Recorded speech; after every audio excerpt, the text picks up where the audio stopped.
ডিসেম্বরে নির্বাচন হয়, তাহলে সরকারের পক্ষে কতটুকু সংস্কার বাস্তবায়ন করা সম্ভব হবে?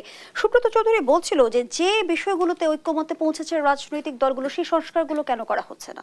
ঐক্যমতে পৌঁছেছে সেটা তো রাজনৈতিক দলগুলো আনুষ্ঠানিকভাবে জানায়নি যে তারা ঐক্যমতে পৌঁছেছে।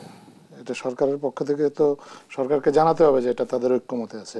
ঐক্যমতে তারা এই এই এই জায়গাগুলোতে তারা একমত, এবং এখন সরকারকে তারা রাজনীতি পরবর্তী ধাপে যাওয়ার জন্য তারা জানাবেন। এবং ওই ঐক্যমতে পৌঁছানোর পরে ওনারা মাননীয় প্রধান উপদেষ্টার পক্ষ থেকে কিন্তু একটা কথা বলা হয়েছে, যতটুকু ঐক্যমতে পৌঁছানো যায় সেটা নিয়ে একটা জুলাই চার্টার হবে। সেই চার্টারে সবাই সই করার পরে তারপরে সরকার পরবর্তী নির্বাচন বা অন্য পরবর্তী যে পদক্ষেপ রাজনৈতিক দলগুলোর প্রস্তাব অনুযায়ী সেই পদক্ষেপটা গ্রহণ করবে।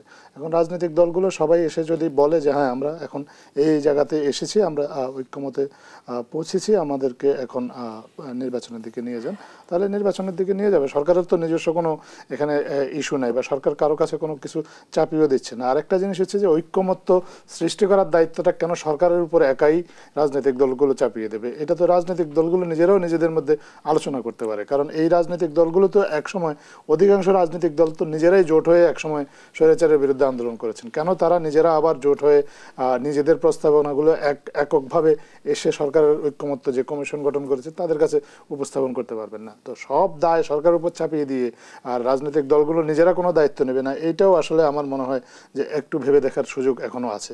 তো আমরা বিশ্বাস করি যে রাজনৈতিক দলগুলো যখনই অনবোর্ডে থাকবেন এবং একটা মৌলিক কিছু বিষয়ে একমত হবেন এবং ওনারা জুলাই চার্টারে সই করার কথা বলবেন, তারপর থেকেই কিন্তু সরকার আসলে নির্বাচনের প্রক্রিয়াটা শুরু করবেন ওই চার্টার অনুযায়ী। ওই চার্টারে যে প্রস্তাবনাগুলো আবুল কালাম আজাদ মজুমদার কবে নাগাদ জুলাই চার্টার তৈরি হতে পারে বলে মনে করেন? সেটা নির্ভর করবে পুরোপুরি রাজনৈতিক দলগুলোর উপর। ওনারা কবে নাগাদ জাতীয় ঐক্যমত্য কমিশনের আমরা যতটুকু জানি মেয়াদ 6 মাস নির্ধারণ করা হয়েছে। 6 মাস শেষ হয়ে যদি জুলাই চার্টার নির্ধারিত হয়, তাহলে সংস্কারের সময় কতটুকু পাবে সরকার? আমি যদি কিন্তু নিয়ে কোনো মন্তব্য করব না, আমি ওই 6 মাসের মধ্যেই থাকবো। যে সেখানে আমার প্রশ্ন, আমি যদি 6 মাস আপনার কথাই যদি ধরে নিই, যদি দিয়ে আমি যদি নিয়ে কোনো 6 মাস পরে যদি জুলাই চার্টার, আবারও আপনি যদি বলেছেন, আমি যদি নিয়ে কোনো কমেন্টস করব না। আপনি তো সুস্পষ্টভাবে বলছেন না জুলাই চার্টার কবে নির্ধারিত হবে।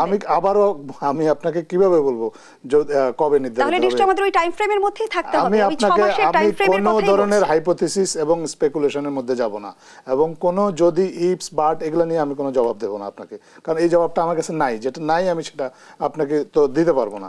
আমি শুধু জানি যে ঐক্যমত্য একটা কমিশন হয়েছে, এই কমিশন সরকারের পক্ষ থেকে রাজনৈতিক দলগুলোর সাথে আলোচনা করছে। কমিশনকে 6 মাস সময় দেওয়া হয়েছে। এই সময়ের মধ্যে তারা চেষ্টা করবেন রাজনৈতিক দলগুলোকে একটা প্ল্যাটফর্মে এনে মৌলিক কিছু বিষয়ে ঐক্যমতে পৌঁছাতে। ধন্যবাদ জানাচ্ছি আপনাকে।